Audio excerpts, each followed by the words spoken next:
আচ্ছা, চোখ খুললেই যদি দেখি বিছানার সামনে আশেপাশে মেঘ, আর জানলা খুললেই যদি দেখি যে সামনে সবুজ বড় বড় পাহাড়, মেঘেরা ঘুরে বেড়াচ্ছে আমার আশেপাশেই, অথবা একটা ছোট্ট ঝর্ণা যেখানে শান্তিতে বসে ঝর্ণার আওয়াজ শুনে নিজেকে সমস্ত ক্লান্ত টেনশন সমস্ত কিছু থেকে দূরে রাখতে পারবো, শুনেই কি শান্তি লাগছে, তাই না?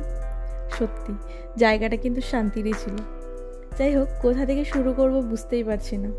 ভাবলাম তোমাদের সাথে একটা ছোট্ট গল্প শেয়ার করি। ছোটোবেলা থেকে খুব সাধারণ পরিবারের বড় হয়েছি, কিন্তু ইচ্ছাগুলো খুব একটা আকাশ ছোঁয়া ছিল না। যত বড় হয়েছি আস্তে আস্তে আকাশ ছোঁয়ার নেশা কিন্তু বাড়তেই রয়েছে।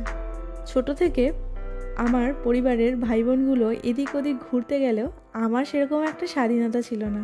আসলে মা বাবার ছোট মেয়ে তো, সেই কারণেই মা কিন্তু কখনোই গোলছাড়া করতো না। কিন্তু সময়ের সাথে পরিবর্তন তো হতেই হবে, আর নিজের সামান্য কিছু ইচ্ছা তো পূরণ করতেই হবে। না হলে আমি চাই না বুড়ো বয়সে গিয়ে হাঁটুর ব্যথা নিয়ে ঘুরে বেড়াতে বা আফসোস করতে। তাই আর ভাবনা চিন্তা না করেই ছোট্ট একটা প্ল্যান করেছিলাম ফ্যামিলির কিছু মেম্বারদের সাথে। তো তাদেরকে নিয়ে এই ব্যাগপত্র গুছিয়ে বেরিয়ে পড়লাম আমাদের গন্তব্যে। সত্যি কথা বলতে, গন্তব্য কতটা সুন্দর হবে সেটা একবারও না ভেবে পথে যেতে যেতে যা কিছু দেখেছি সবটাই মন খুলে উপভোগ করেছি। কিছু কিছু ঘোরা আমাদের এতটাই আনন্দ দেয়, আমাদের অনেক দুঃখ ভুলিয়ে দেয়।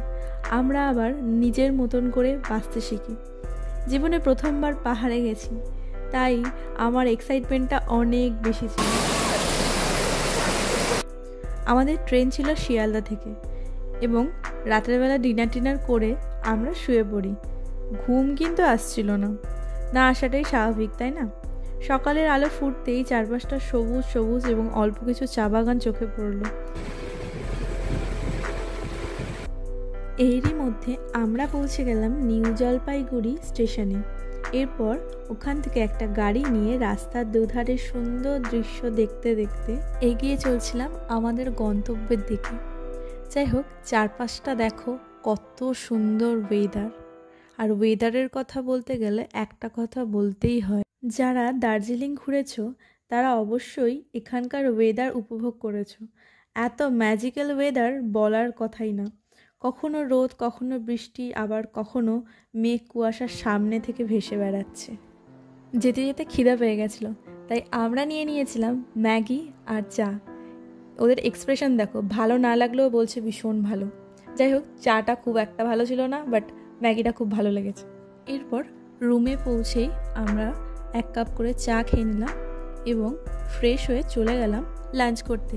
আর আমরা তো বাঙালি না, যেখানেই যাই সেখানেই ভাতই দরকার আমাদের, না তো দুপুরের খাবার কিন্তু ভাত ছাড়া আমাদের কমপ্লিটই হয় না। খাওয়া দাওয়া সেরে আমরা একটু দার্জিলিং ম্যালের কাছে ঘোরাঘুরি করে কিছু ফটো তুলে নিচ্ছিলাম। আর রাতে ছিল বোনের বার্থডে সেলিব্রেশন, তো আমরা দার্জিলিংয়ে বসেই বোনের বার্থডে সেলিব্রেট করলাম। আর রাতে তো খুব একটা ভালো ঘুম হয়নি। তারপর সকালবেলা এদের অবস্থাটা নিয়ে গিয়ে দিদি দেখা বাইরেটা আমাদের লিটারালি সিরিয়াসলি খুব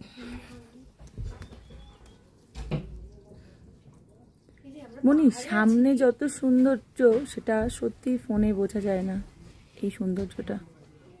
আমরা সত্যি পাহাড়ে আছি, আমরা দেখি বনি, এখান দিয়ে তো ভালো দেখা যাচ্ছে না। এই যে মেঘটা যতক্ষণ না সরবে তুই ততক্ষণ অনেকটা মেঘ ওখানে, অনেকটা মেঘ, বাট আমরা চোখে তো দেখতে পাচ্ছি এই তো কাঞ্চনজঙ্ঘা, ওটা অনেকটা আছে। হ্যাঁ জানি আমি। এটা দেখ ভিউটা, জাস্ট ওখানে রোদ্দুর। ভাব আমরা কিছুক্ষণ আগে আসলেও আমরা এটা বহু মেঘগুলো উঠছে দেখ। হ্যাঁ, এই অতটা মেঘের জন্য দেখতে পেতাম না তো। মেঘটা কেমন ভাবে না দিয়ে এতদিন নিচে বসে বসে দেখতাম, মেঘটা নিচে, তাই না? ফোনে এতটা সুন্দর আসছে না যতটা মানে এখান থেকে দেখলে এতটা এই এখন মনে হচ্ছে কতটা কাছে, কিন্তু কতটা দূরে। মনে হচ্ছে হাত বাড়ালেই পেয়ে যাবো, এরকম না কাঞ্চনজঙ্ঘা?